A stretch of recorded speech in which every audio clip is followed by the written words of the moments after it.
Welcome, everybody, to another episode of perSPECtive, our nice little casual chatting podcast we have. We just talk about random board game topics, and we are very happy to have another guest on this week.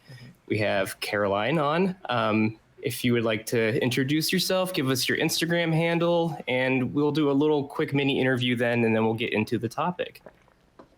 Yes, so hello everyone. I'm known as Lacopinegeek, which is a French name on my Instagram, which means also the female friend, the geek female friends. I don't know if that makes sense. Okay. That makes sense. Mm-hmm. So I'm a big geek by nature, I would say. Initiatively, I don't know if I speak English very well, but I hope my accent would be understandable. I am a video games fan first, and I love like pop culture, movies, TV series, and so on. And I fell into the board game world in January 2019, which is very recent. Yeah, pretty recent. Yeah, I started my account with Geeky Stuff first, and then I fell into the board game world, I think March, June, around that time. And I started to do reviews, and I had people coming on my Instagram page and commenting and so on. So I made myself a lot of friends, and for instance, here now with you guys. Yeah, so I think, I don't know if you have other questions about me. Yeah, you said you were a video game fan first. Do you have a favorite video game or a favorite series? Oh, yes, the Fire Emblem. Awesome, yeah. Yeah, I'm a big fan of that series. Okay. Perfect. Yeah, Since you said you just got started into gaming last year, did you have a specific game that you fell in love with that kind of brought you into the hobby, or was it just gaming overall? The first board game that made me continue was Time Stories. Mm-hmm. Yep. Yeah, so it's a deduction game, an escape deduction game, and role play a little bit. I was playing role play games before when I was a teenager. But then, yeah, I wanted more than Time Stories. So I had some people suggesting Mentions of Madness, mm-hmm. Okay. the co-op, and there's a nice story behind it. And so, yeah, I continued with that. And then from the Ameritrash games, I slowly deviated to Euro games, which are like very German strategic games with worker placement and so on. So slowly I deviated to that, and I would say like I think in the moment my favorite game is like Lorenzo. That's a great Max one. is a huge fan of Lorenzo. Yeah, we are big fans. Good. Yes. Let's be buddies. What's your favorite Time Stories? Have you played the expansions? I didn't play them all, and I will explain why. It's because you can only play this once, and I'm waiting for special people to gather and then play together. But I think so. Yeah, I think so far my favorite one was, I don't know. I love many of them. Okay, I would say Marcy Case, but oh, really? I know my friend. Yeah, my friend said they're not the best ones.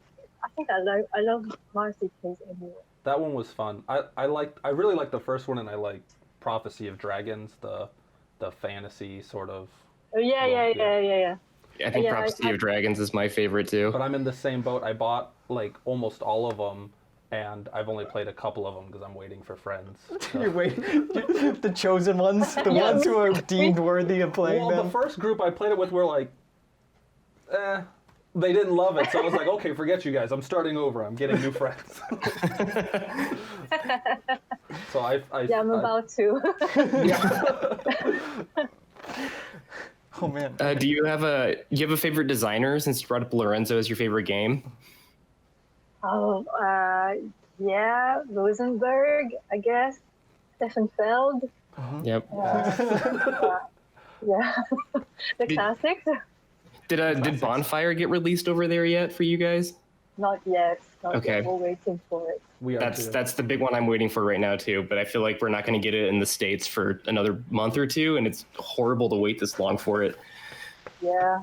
Yeah, I think for us it's the same. Yeah. Maybe long. You guys are getting some really great early releases over in Europe right now, and I'm really jealous. Yeah. Yes. I wonder if French board games are famous over there in the US. What are some games that are from French designers that are big right now? Because I'm trying to think of any that maybe we've played, but I can't think of anything off the top of my head. Only Flame, maybe. That was it had an award last year. I mean, that this year. Is that a smaller card game? Yes, exactly. I've seen it at the store. I haven't played it though, but maybe we'll have to try it out. Is it good? Yeah, we should. Yeah, there's Dinner in Paris, which I think is very not known in the US. It's like they just launched it like 2 days ago, which is very, very nice. I don't know if they did just cross the ocean to I have no idea. I think that's one I just saw your post about. Was that the one you guys were stickering like crazy? Yeah. Yeah. I discovered with that game that I love stickering. Really? Yeah, actually, yeah. Like I'm 5 again. Stickers all around. I still haven't stickered my Glenmore one. I just haven't Well, gotten I'd to it. gladly do it for you. I just bought Lowlands. I got it in the mail yesterday, and you have to only sticker like 12 guys or something. But the sticker paper was so bad in that I had to get tweezers to like. It took me about 20 minutes to sticker like 12 dudes because I could. I mean, I bite my fingernails, so it's hard. I had to literally get tweezers to like get the paper off and try and stick them on. It was painful. Oh yeah. So you can sticker all of our games. Yes. No problem. I can do it all day. We'll have to bring all of our games over when we can travel and just have you do it for us. Yeah, no When we- problem. When we can finally go to Essen. Yeah. God, I want to go. Finally, Have you been? next year. Yeah. Well, yeah. You guys have Gen Con, right? Yeah. Yep. That's our big one. Yeah. Yeah. I wish I could go, but I was supposed to go to UK, KGE, but it was quickly cancelled. Yeah. Then Essen was cancelled. Have you been to Essen before? No, No. Essen yes, but not the UKGE. Oh. Okay. Okay. How was it at your first time at Essen? What was that like? Well, I hated it. Really? Really? I Too crowded, yeah.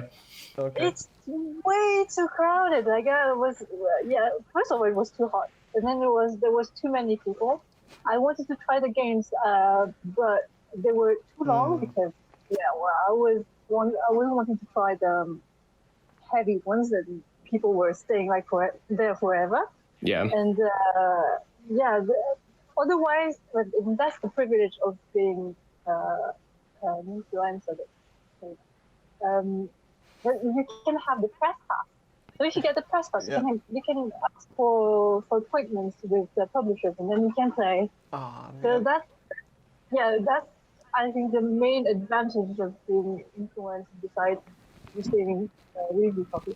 You can go to the press and then have appointments with people. So that's really nice. Yep. That's awesome. All right, guys. Now That's super we need nice. to get we need to get bigger so we can get press at Gen Con.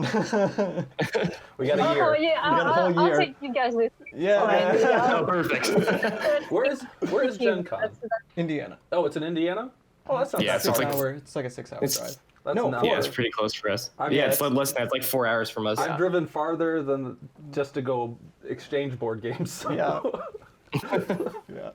But I guess I think the most interesting when you go to those kind of fest, we call it fest here, is that you can meet a lot of people in the evening Yeah. and you play non-stop. And that's great. That's when I met many friends from zero for example. Yeah. Then one for Greece. Where do you live? It was awesome. Where do you live now? I'm in Brussels right Brussels, now. That's okay. my my time. Okay. It's like 8 p.m. Yeah, it's like 2 here. Yeah. Yeah. So, yeah, when I went to Gen Con, I didn't get to actually like play at night with everyone. I was there with a friend, so we just kind of went off and did everything at night. But during the day, it just you feel like you never have like enough time to actually go and do everything and see everything. Yeah. It's crazy, right? I guess Gen Con is huge, right? It's Yeah. like it's in the stadium, I think. It's in their pavilion, like their actual convention pavilion. So it is a massive space. Like they have a large open room that they have mainly all like the board, like the publishers there that are selling the games and displaying them. Then they have like separate rooms all throughout the space, like the actual building that publishers are there that you test games and yeah, it's pretty large. It was pretty cool, and I was only there for 2 days, and I mostly spent my time in just the exhibition hall with just looking at all the new games and everything. And I was like, I missed out on getting to actually play and test play a bunch of them. So can't wait for the next one. I wish I could go there. And also, they have a very nice. Well, I saw this on Instagram. They have a very nice board game cafe. Board game Very cafe. nice one. Okay. Yeah. Yeah. But like, I think during the Gen Con, it's super crowded. I'm sure. Yeah. I'll try that. But next time, if I go, I'll contact you guys. Yeah. We are hoping that next year they can open up, but We're hoping next year too that I can go maybe to Essen because I have family in Germany, so I could use it as an excuse to go visit them and go see a bunch of board games. Yeah. Which should be great. Oh yeah, you should. Yeah. Well, when you have to prepare your, I think it's like 6 or 7 halls in the. Yeah. Dang. Huge. It's very huge. Yeah.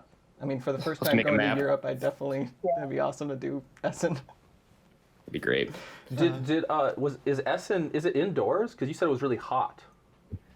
It's indoor. It was just hot? It's hot because of the people. Oh, okay. Just too many bodies. Yeah.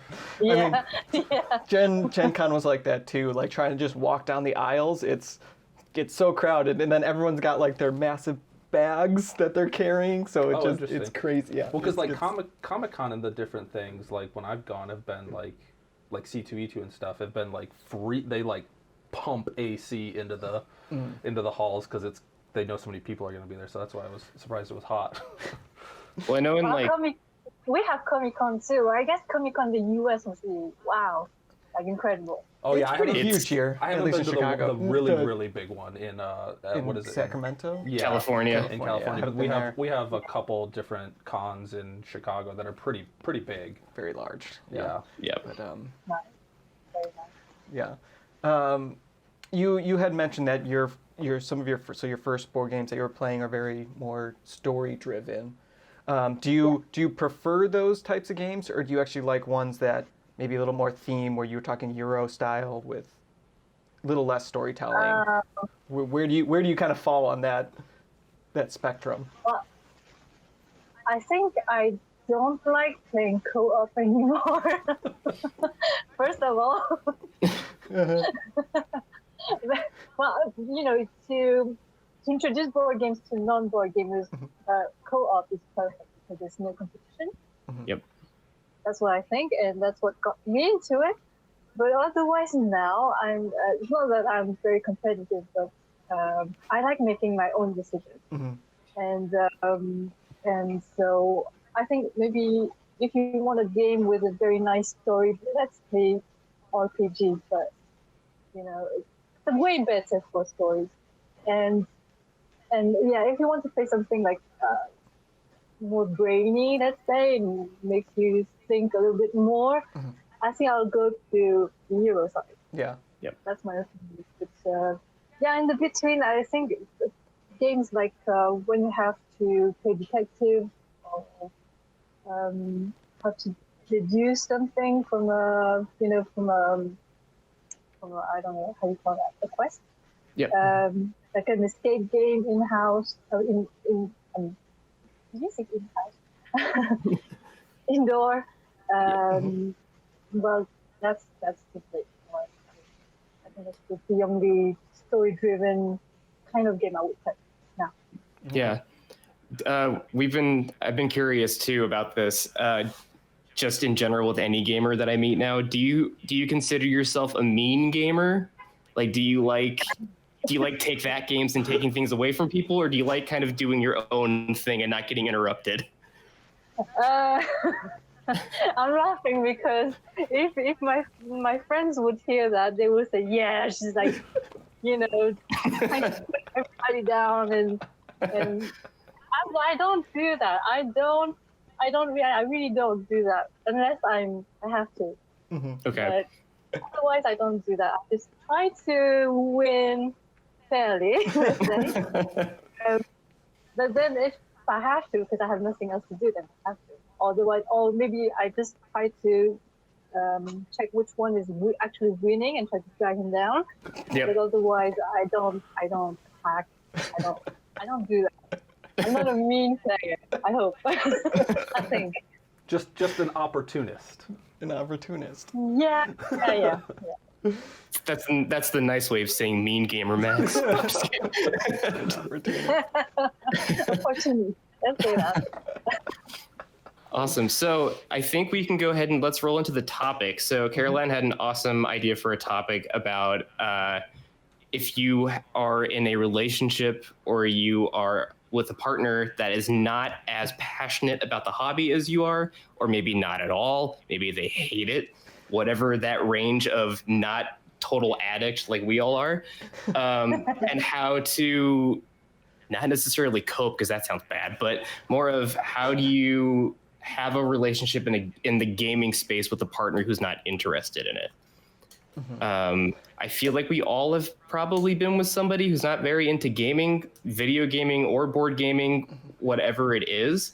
So I think sharing some stories about that and maybe talking about how we brought them into the hobby or tried to and failed horribly at it. Any range of that. So I think to start off with, Caroline, do you have a partner right now? And if so, are they a gamer like you are, or are they not a gamer? Yes, I'm with a partner that play board games, and I feel super lucky.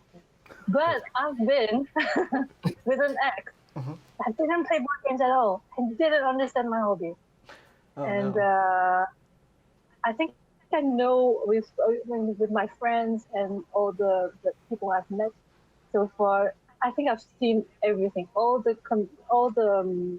situations between couples and with someone that play board games or doesn't play board games, or people that when both play board games. There's also many stories around that. So I think I've seen it all. I still have to discover some stories if you guys have some to share. So, I think I've seen many things like. But the saddest story was from someone I've met in Zurich, and I would not say his name, but he's involved in the jury of the Jugoslav, the big prize for board game. Yep.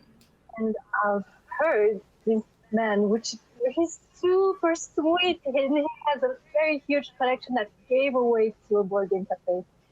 And this man, super sweet, super smart, he was dumped by his wife. And because his hobby was too much, and he was all the time in this, business-wise, hobby-wise. Every day was about board games, and I think she had enough. Oh my god! So that was the saddest story I've heard so far. Yeah. I hope this guy will be happy soon, but otherwise I guess that's the risk. That's a lot. And That's you said intense.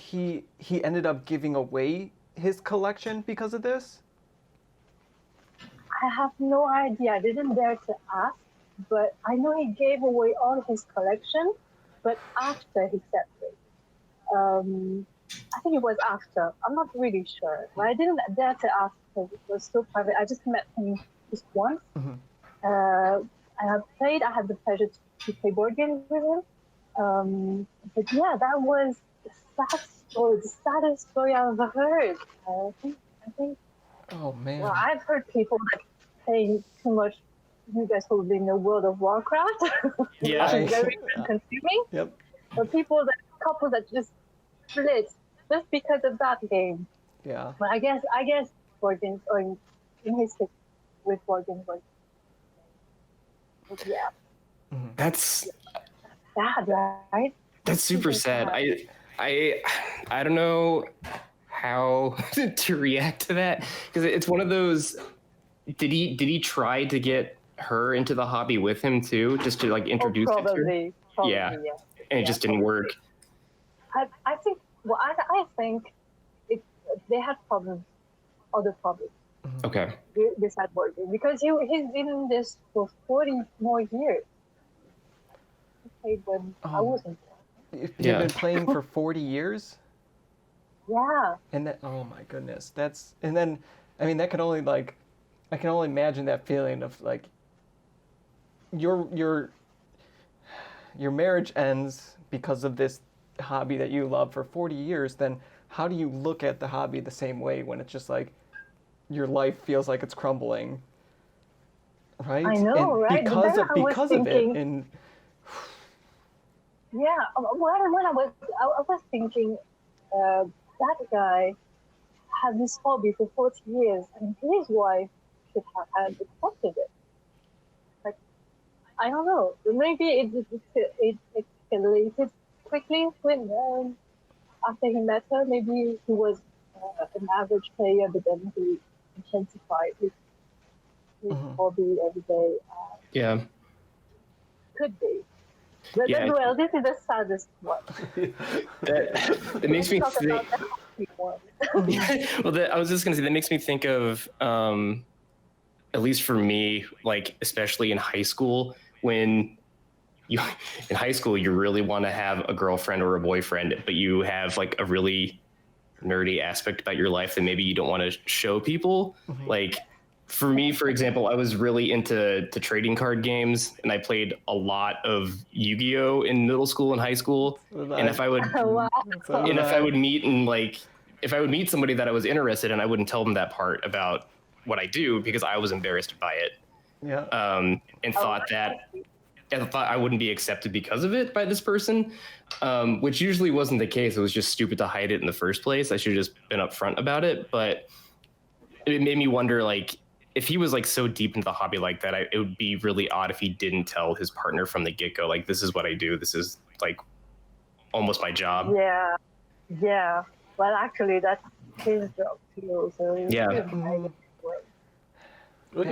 It can be tricky too. Like I have a pretty obsessive personality. I'm married. I've been married for a while. trying to think how many years. Long enough that I'm like 11 years. Yeah, it's 11 years. But I have a pretty obsessive personality. My wife says I don't do anything halfway. It's either like all or nothing. So before I was into board gaming, it was whatever. It was other things. I played music, or I did whatever it was. But I would always get fully into it. And right now it's board gaming, and it has been for several years. And I don't think it's going to change anytime soon. But there's always like trying to find a balance with my obsession of like, I can't go board game 7 days a week with Ryan. She already calls Ryan my second wife because I'm over here half the time anyway.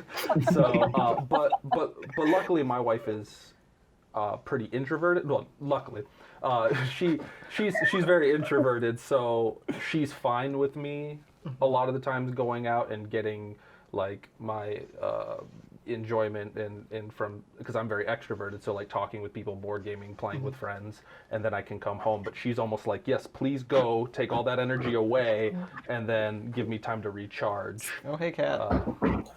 So, hi, Kat. They say hi, Kat. Hi. But there is still a balance. Sometimes she's like, well, you are married to me, remember? Like, you do need to come back home, and we have a child, and he needs to see you too, and get him involved or whatever. Like, it can be tricky if you're pretty obsessed with anything, or if you just have an addictive personality. I think striking that balance can be really hard. But if you are in a relationship that is something you have to do. You sometimes do have to choose one or the other, or find a what's the word I'm looking for? Compromise. Middle ground? Compromise. That's the word I'm looking for. Middle ground. Yeah. Thank you. Yeah. So yeah. So I understand she doesn't say at all. What she doesn't. I've tried. Well, I can get into my horror stories of. She's not going to listen to this, so. So she's played a couple games with me. She's played Azul. She beat me in Wingspan the first time I taught her. She's played a couple games, but I've bought, like, I just recently, I've had Sherlock Holmes Consulting Detective for probably close to 3 years. I had two of them. I had the Jack the Ripper and the original, the first one, and because she's read all the Sherlock Holmes books, so I thought, this is kind of like a reading, and like we can do this together. You know, it's not really so much a board game. And she played like one quest with me and was like, I just want to go read the book. Like, why would I want to do this? And so I just recently sold it to our buddy Jonathan because I was like, these are just collecting dust. You may as well enjoy them.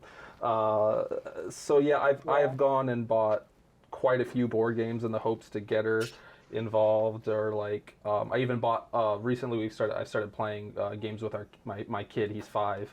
And I've even tried to be like, hey, we're playing, why don't you come join us? And she's like, nah, I'm good. You guys enjoy yourselves. I've tried to manipulate her with him, be like, go get mom to play point salad with us. And she's not interested. She would if he wanted her to bad enough. I think she would just make him happy. But, and I think she has a couple times just to make me happy, or if we have nothing else to do, I'm like, this is what I really want to do. Will you play this board game with me? But I just know she's not really enjoying it. So I'd rather her be doing something she enjoys, and I can find other people. It is a little bit of a bummer because it is something that I am pretty obsessed with, and it's something that's a pretty big part of my life, especially now that we're doing this sort of thing. So I'd like her to be more a part of it, but I'm okay with that. Like, that she's not. That's just her life. It's the way it is. And I was married to her long. People are in your situation. Yeah, I think there are. Mm-hmm. Yeah. Well, and because I wasn't in. Oh, I'm sorry. What?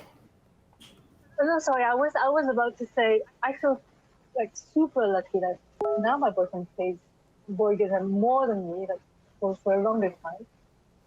And yeah, we have the chance to play almost every day. Oh wow.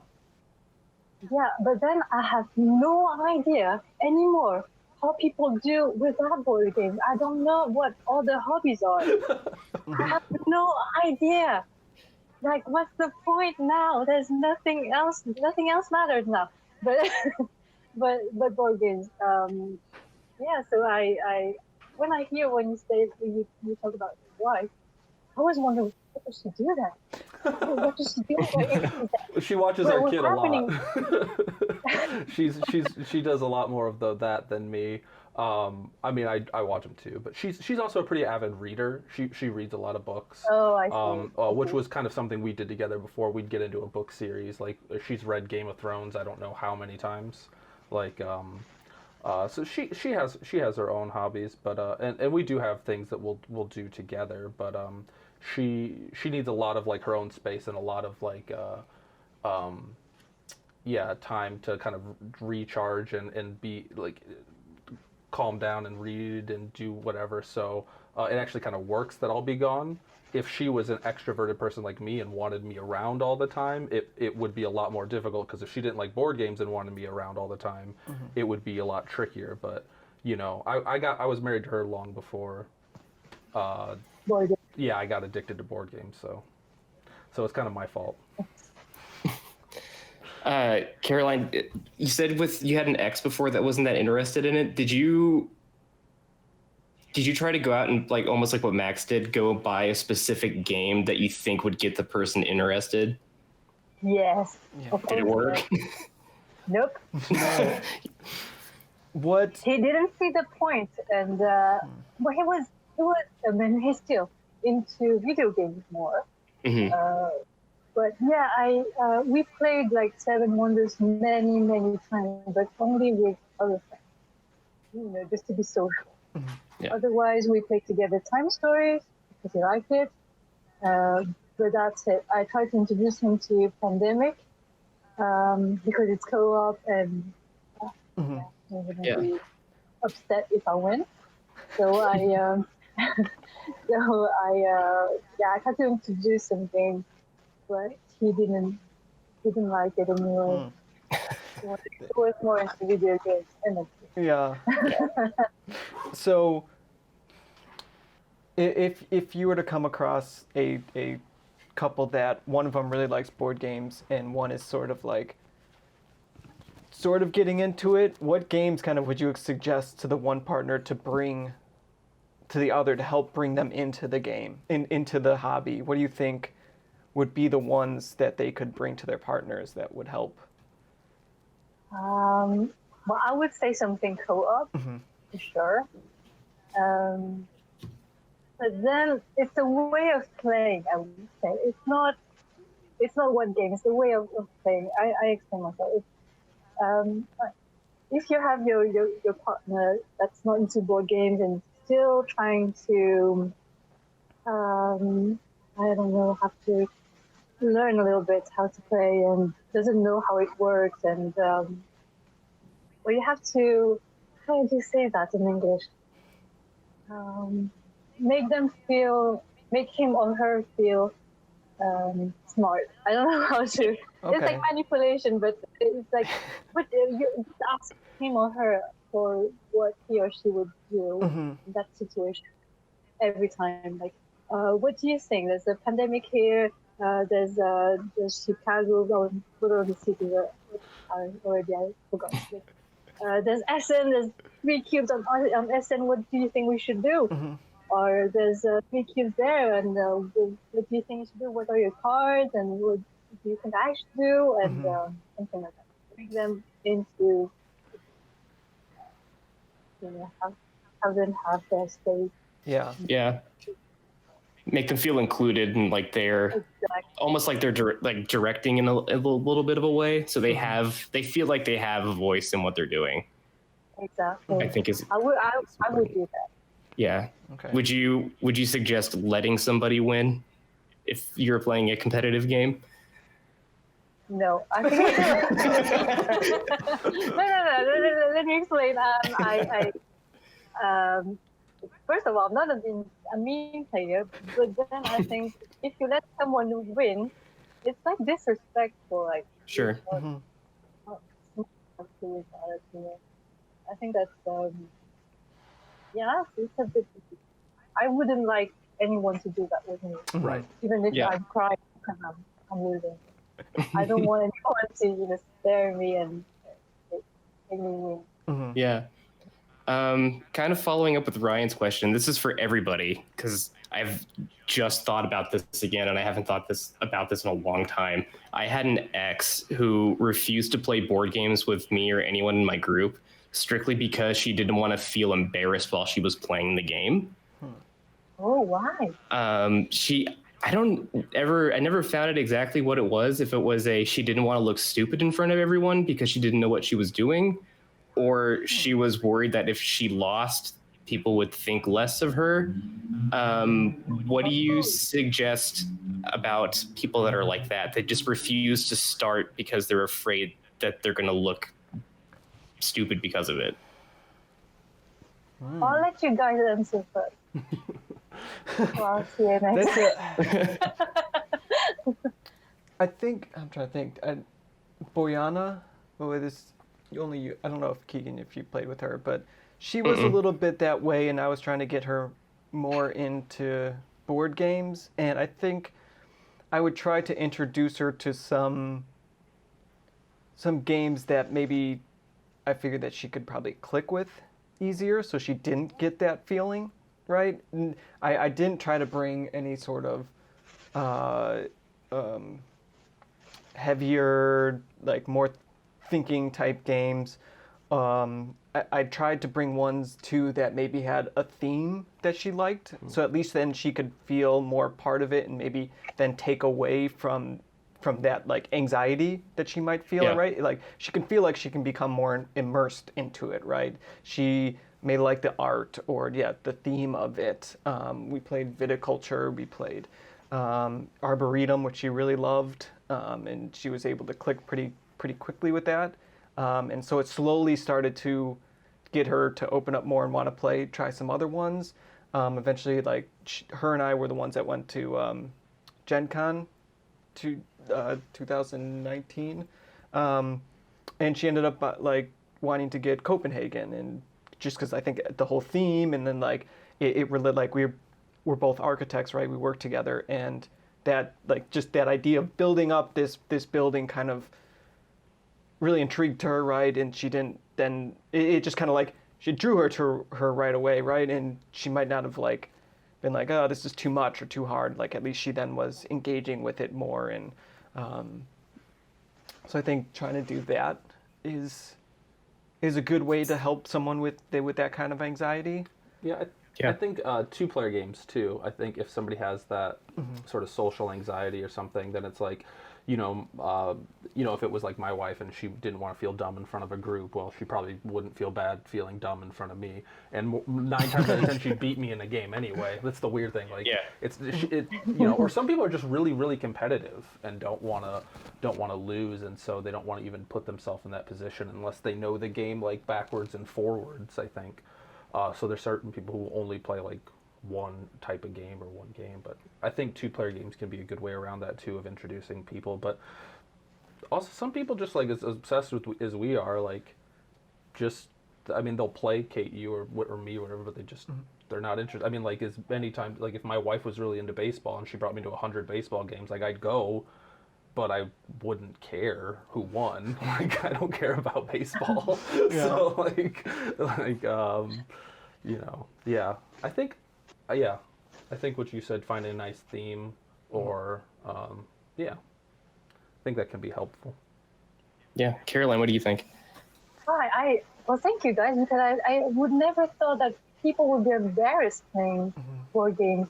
I never came across my mind that people would be embarrassed, because otherwise, I always ask if anyone at the table are familiar with board games, or people are completely new to the hobby, and I always ask, and I think I'm more patient with the players that are not into it, and yeah, it's like I take more time to explain like what's a draft, and yeah, I don't know if I was in that kind of situation, just explain everything. It's his turn, and I will explain everything again, all the actions, or how things work. If he does that or she does that, what would be the consequences of his or her actions? But yeah, I never thought about that. Thanks. Maybe it's just American. Yeah, I mean, you. That's why I was telling you guys to answer first. Yeah. Where do you meet people for games? Do you have like a cafe you would go to, like a board game cafe, or is it just like through meetups online, or? Oh, that's a good question. At first, I attained board game night, 5 minutes from home, and I was new to the hobby. That's how I was introduced, because I wanted to make myself new friends, because I was new to Brussels, and so I went there. I played Azul for the first time. I didn't like it. It's too boring. Still is. You don't like Azul? I don't like Azul either. Oh Yeah, man. good. Let's be friends. You and I are friends. I love We're Azul. good. And yeah, so there are those kind of evenings that I attended, because you don't have to go with someone. They just they place you on the table, and they give you you have to pay the entrance, which is very low price, €5 or something like that. And they place you in a table, and you play with strangers, which was fine for me. Otherwise, how I meet people, beside those cafes that organize those kind of board game nights, I meet people through other players, classic, festivals. Yeah, I think that's it. Otherwise, there's some groups on Facebook. I did a very little of Meetup. I use Meetup when I'm in a foreign country, and I have time to play. Yeah. Sorry, go ahead, Ryan. Oh, I was just going to ask how did you meet your partner? Were both of you already into it at the time, or did one get the other into it? We were both already into it. Okay. We actually met when a publisher came into a store to present his game, and I was kindly invited. We just followed the event on Facebook, and I didn't know, but he went there for me to meet me. Oh. But he didn't know I was on Instagram, so it was just about the picture, and that's it.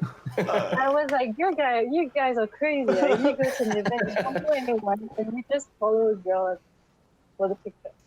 And I was with another guy friend, so he thought that we were together. We're not. And but we met then again the second time, because after that evening he told me, I'm blah blah blah on Facebook. Just find me on Facebook. I'm on Facebook. Okay. Yeah, I'll find you on Facebook. I did, because I'm polite. And I said, hey, I'm the one you asked me to find you on Facebook. And then I asked him if he wanted to join us to play.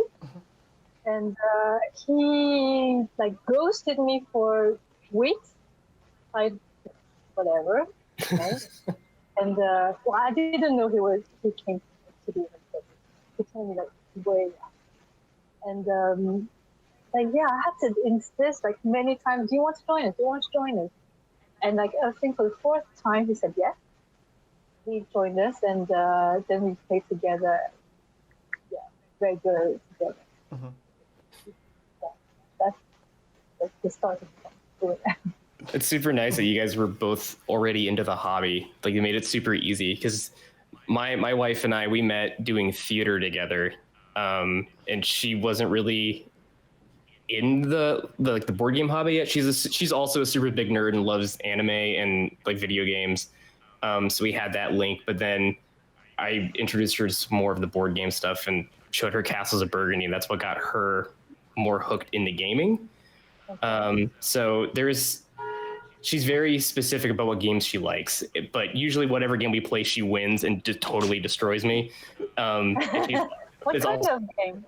She loves any game where she can really think out like a really deep strategy. Like, she likes Castle of Burgundy because it's a bit more relaxed, but she loves Food Chain Magnate, and just she wins every time we play that game by a lot. Like, I'm so bad at it.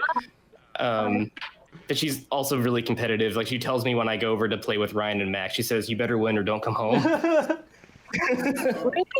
Yeah. And how much do I beat so you? she always gets really excited when I do win, but I mean, Ryan's also really good at the games we play for the most part. So I'm gonna bring Boone over, though. He's gonna have a struggle because Boone's really good too. Great. He's gonna have some competition. I was thinking about this too. I had two questions. I'll do this one first because it's actually more related to the topic. Max kind of said something about playing with his wife, and usually it becomes more of a like, I will play this with you because I know this will make you happy. Does it make you, like anybody, if you're playing with someone who's playing a game with you, but you know they're doing it only to make you feel good that they're playing a game with you, does that make you feel weird? Or would you prefer to have someone who's like playing the game because they genuinely want to play a game? Wow. Yeah, it makes me feel weird. Yeah. Yeah, totally. Like, don't play it if you're not really into it. It's fine. I don't want to force it anymore. Right. Yeah, of course I would want someone to be into it. Being the person who has convinced people to play who wouldn't necessarily want to play, I'm doing it in the hopes that like they would like it. It's like if I took someone that was like, do you like horror movies? And they're like, I don't really know, I'll watch one with you. And like, I'm doing it so maybe you would like horror movies. Or like, hey, do you want to go, I don't know, listen to this band, this CD? You might not like it, but hey, then you only wasted an hour of your life. Like, you might not like this game, but then we'll know. I mean, 9 times out of 10, I know my wife isn't going to like a game, but, you know, there's also plenty of things that I do. Like, I'll take her to antique stores. I don't like to go to antique stores, but I don't just like go, okay, see you later. I'm going to sit at the entrance and you go do your thing. I'll go with her and I'll look at stuff. And like, she knows I'm not like it's not my favorite thing to do, but like I love her, so I'll do it. So I think that's just relation. I mean, like, of course, I'm sure she would love it if I was like researching the antiques and was into it as she was, but like, I try and be as into it as I can be, and I know she's done that with board games. She's not just like rolling dice and going, whatever, what should I do? Like she's engaged. Right. If she wasn't, I would be like, let's not play, because there would be no point to that. But Yeah. Yeah, exactly. Yeah, But- and I think it might feel a little bit different if you're talking like a spouse or just someone you're dating, right? Whereas a spouse, it might not feel as bad as like they're just kind of they're playing with you, but like yeah, Matt dating said, wise might be yeah, tricky. dating wise, it might be like, well, I don't want you to be doing this, right? Like just to please me, because then we're not creating this like a good relationship here. Like we're not actually finding this connecting thing that I would like to find. At least, like, I know if you're already married, kind of like, all right, we know this is your thing.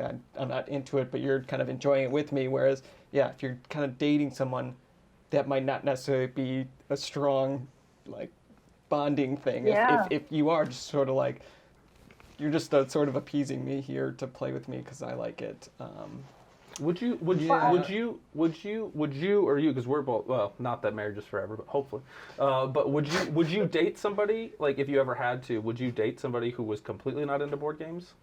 I have, and I mean, just knowing that how much I love board games and that I actually want to like do that with somebody else, because that's what I love so much about board games. I'm not a solo board game person. I don't like doing it. I find it rather boring.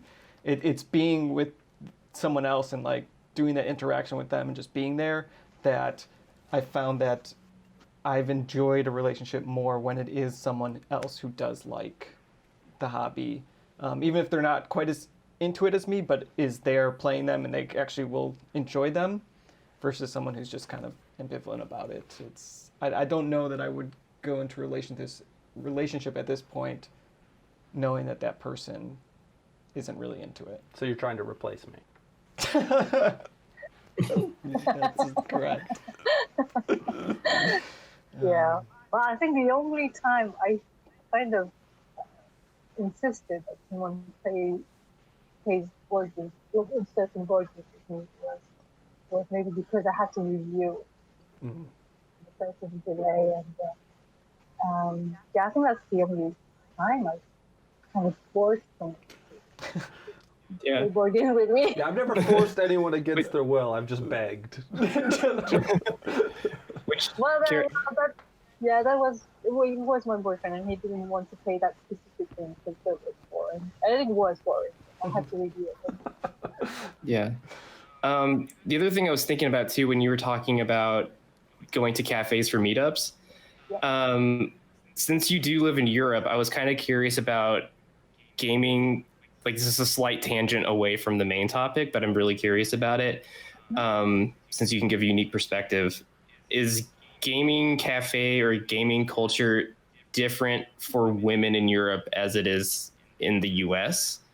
Because I've known from personal experience with an ex, where, like, especially when I was still in the trading card community, taking her to a trading card shop for a tournament, and she's the only woman in a room of 100 people, and everyone immediately just either tries to go flirt with her or tells her she doesn't belong there because she doesn't. Wow. So, and I know for a fact too, there's been some issues like that in the gaming community as well, just for board games, with like, you're not really a nerd because you're a girl, you're just faking it for attention. I'm wondering if you ever had any experiences like that, either online or in your cafes in Europe. No, never. Good. Never. That is good to hear. Never ever. But then I was thinking, it could be, but otherwise in those live events outside in the cafes also, it's always half men, half women. Sometimes kids.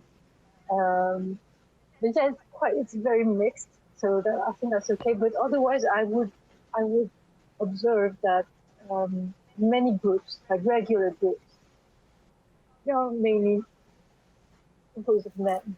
Yeah. There's very different amount of women.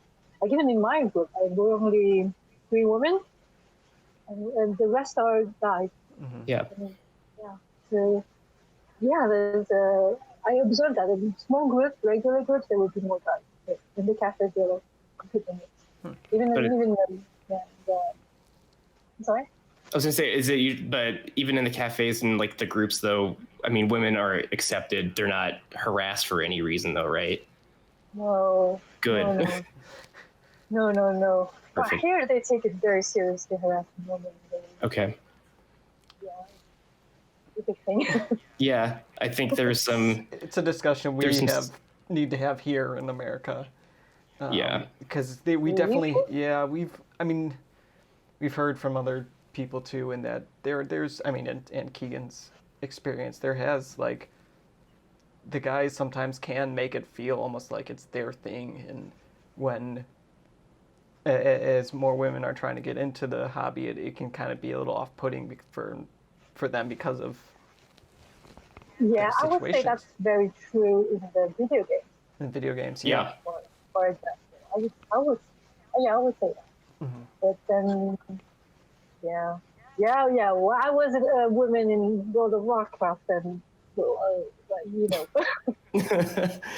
We've played World of Warcraft. Is there a term, because you speak French, correct? Yes. Yes. Is there a term in French for, like, we say gatekeeping? That's like the people that, like the same men that don't want women in the hobby, like they're blocking them in, or the people that say, well, you're not a board gamer because you play Monopoly, or you're not a video gamer because you only play phone games. So stop gatekeeping. Mm-hmm. Oh, no. Can we say this? Misogynist? Yeah, I think it's almost the same word in English, right? That people that doesn't like women. Mm-hmm. Yeah. I didn't quite catch that. I didn't quite. Misogyne. Say it again. Misogyne. Wait, I'm trying to find the word in English. You don't know French. Well, no, it's just hard to hear. I'm just messing. Wait, I'm typing on Google Translate right Yeah, that's where I'm looking at right now too. Misogyne. No. Dang, I did have a question, and now I can't remember it. Oh boy. Keegan, are you French? Are you part French? No, I'm all German. Are you? Yeah. You were born in the U.S., I guess. The three of us are, yeah. We all live in The three of us are in Chicago. the U.S. Yep. Not too far from each other. Yeah, no, I was born in Germany. I have family over there still. Oh. Yeah.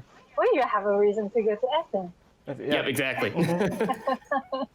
Oh my god, I can't remember my question. It was back on topic too.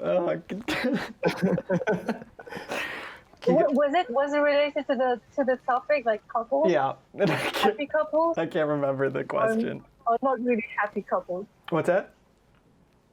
About happy couples or not really happy couples? I do want to clarify. I am happy. My wife and I are happy. I made it sound so terrible. we do have common interests. But... I do remember. Oh, okay. I'll shut up. Yeah, stop talking, man. Hey, I didn't derail the conversation this time. It was Keegan. That was me, yeah. That's okay.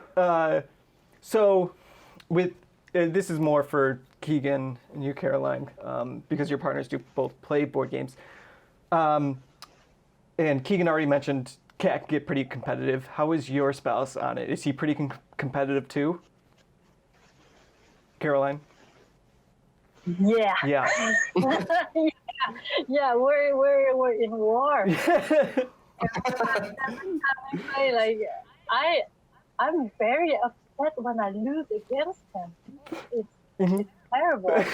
I know it, and he mocks me, but And when he loses, yeah, he's really upset too. So I'm very glad he is.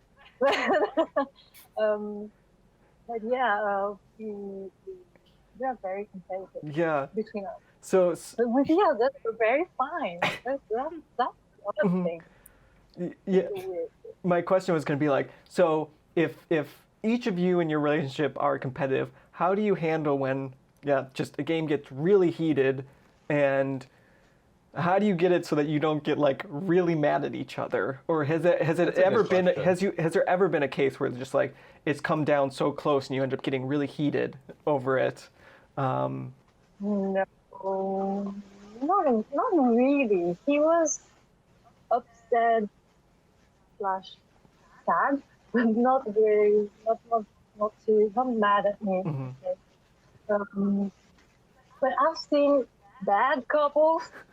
I say bad because they cheat. Oh my god, they cheat when they play together. One is helping the other, and back and forth. And we're now with okay, I'm 1 against 2. Yeah. Oh, So, and because I cannot count on my partner who would never help me because he didn't ask. But yeah, otherwise some couples they help each other, and that's super annoying. I don't do that. That's interesting. We don't do that because most couples I know want to destroy each other, like not help each other. Yeah, I know those couples, but I played Game of Thrones, the board game once, where a couple like wouldn't attack each other, and then the one person just like won with Lannisters, which is kind of hard to do, and it was just kind of like no one wanted to say it, but everyone was thinking at the table like it was because he wouldn't attack you. Like, it was a really awkward game. Like, I didn't want to take from her victory, but it did feel bad for everybody else. Like, but it's a feel-bad game, so it was okay. Yeah. I'll live, but you don't want to play like a 4-hour game where somebody wins just because their significant other felt bad for wiping them out and just wouldn't. Yeah. Yeah. But hey, that's also Game of Thrones in life, so maybe it was, I don't know. Well, we all try to play fairly, but yeah, I mostly observe couples helping each other, and that was annoying. But otherwise, I try and I hope the others will try to play fairly. Yeah. Yeah. Caroline, I like 1 or 2 more questions and we probably should wrap up. Yeah. But now knowing that you and your partner are very competitive, I want to know, is there a game that you always win at? Is there a game that your partner always wins at? Or is there a game that when it hits the table, you guys are fighting to see who's going to win because it's almost 50-50? So many of them. I won Terraforming Mars 7 times in a row. And I just knocked him down completely. It is Terraforming Mars is his favorite game. And 7 times in a row was too much. And that time he was extremely mad and very upset. That's a long game to lose too. Exactly, especially when you're playing like for 45 minutes, and you know that the next 3 hours is just gonna lose. So I think that was the game I kind of always win, but the others win a lot too. And what else? Any German strategic worker placement games are super competitive. Okay. Yeah, my wife and I kickstarted Isle of Cats for her because her name's Cat and she loves cats, and we have 2 cats, but she has yet to win that game. You'll have to borrow Calico or get Calico, see if she's better at that. Yeah, she'll beat you in that cat but game.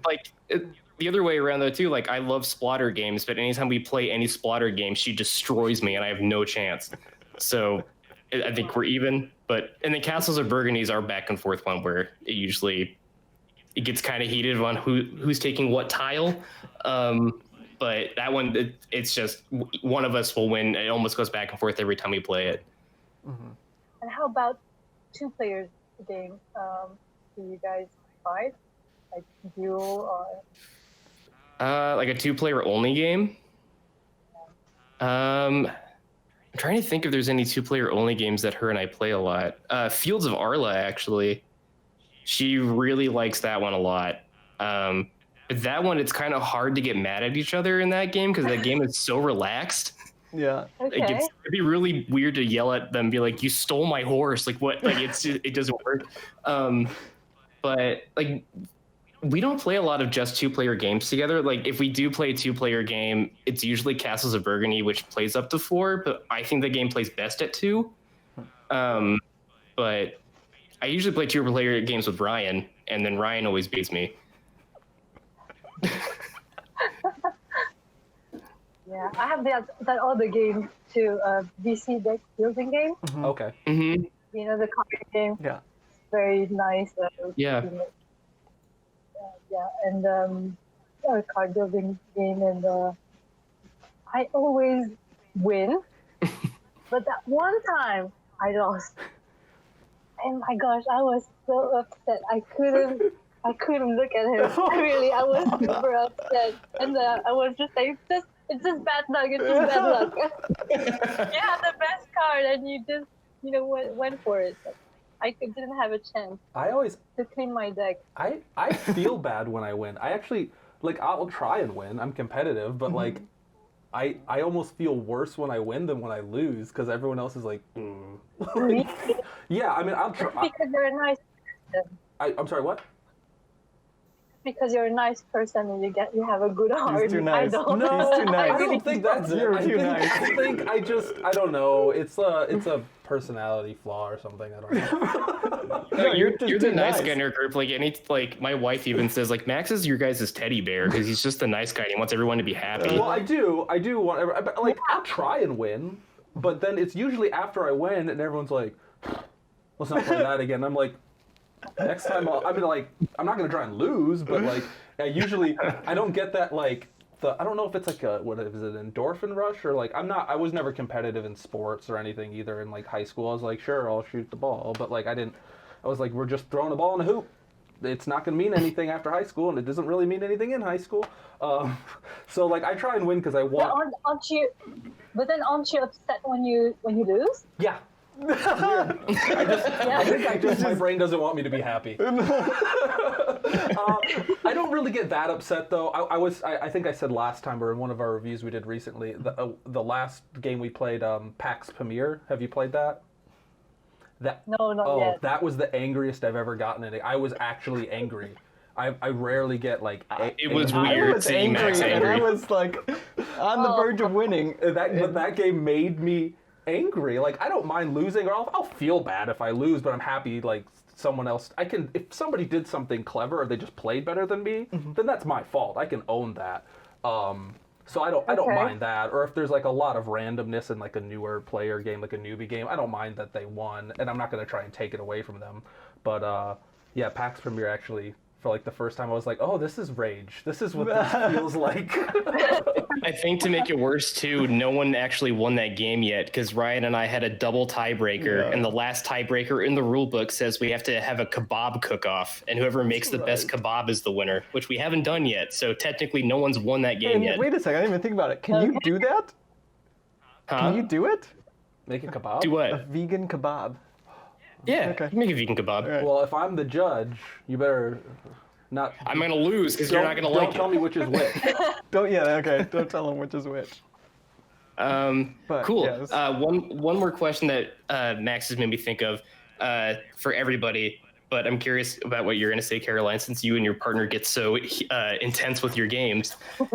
Do you feel better totally destroying your partner in a game, like lapping him in points, just absolutely ruining his day, or do you like it better when you just squeak past the victory, like you win by 2 points? Like what feels the best?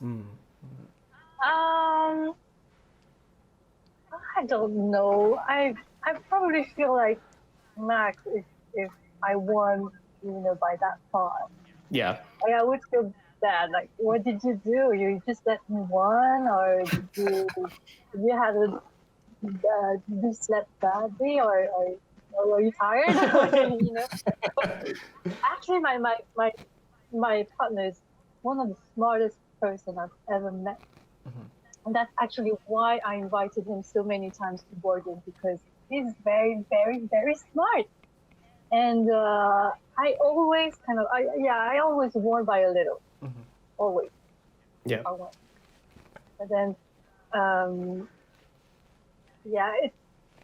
if it's too little, then I might think it's because of luck.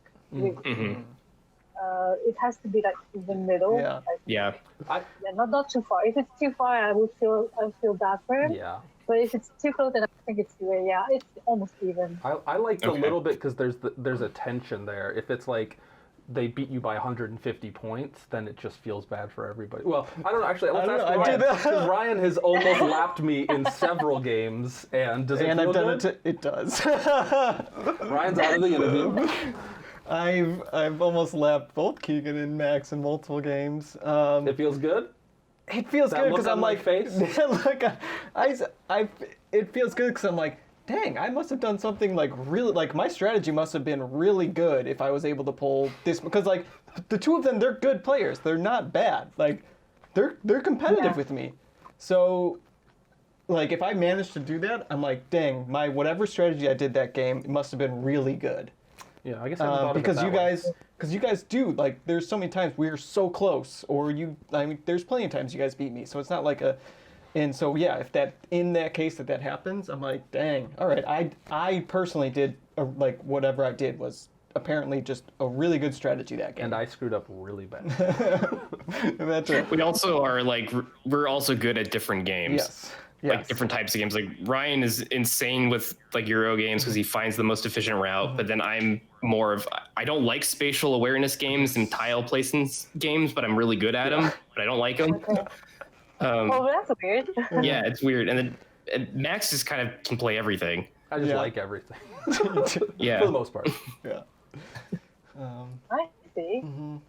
I would say, Max, you are how can I say, a bad loser but a good winner. That's how we would say it. I just don't make sense. You see that? The attitude. I'm the contrary. Like, I'm a good loser. Like, oh, I lost. Fine. But then if I win, I just do the victory dance.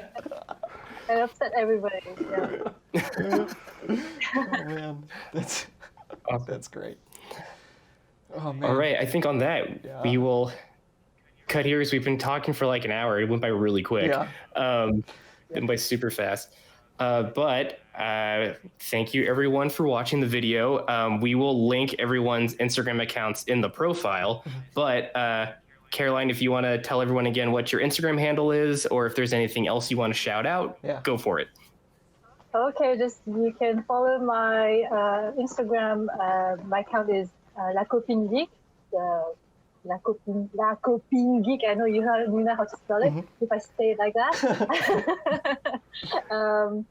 But yeah, thank you for having me. It was a lot of fun and very interesting conversation with you guys. Yeah. Hope we will meet soon. Yes, definitely. One day. Yes. Absolutely. Yeah, that'd be great. And we would love to have you on again at some point if you would like to. And because we want to do this because the world's in a huge mess right now. 2020 is the worst. This is kind of a nice way to kind of talk to everyone in the community, especially people like yourself who are on Instagram and are influencers. Everyone sees your pictures and your posts, but they may not get to know you that well. Yeah. So this is kind of a way for people to hear you and hear about your story and just get to know you a little bit better. Yeah, well, thank you very much. Thank you so much. Thank you. Thank you, everybody. All right. See ya. All right.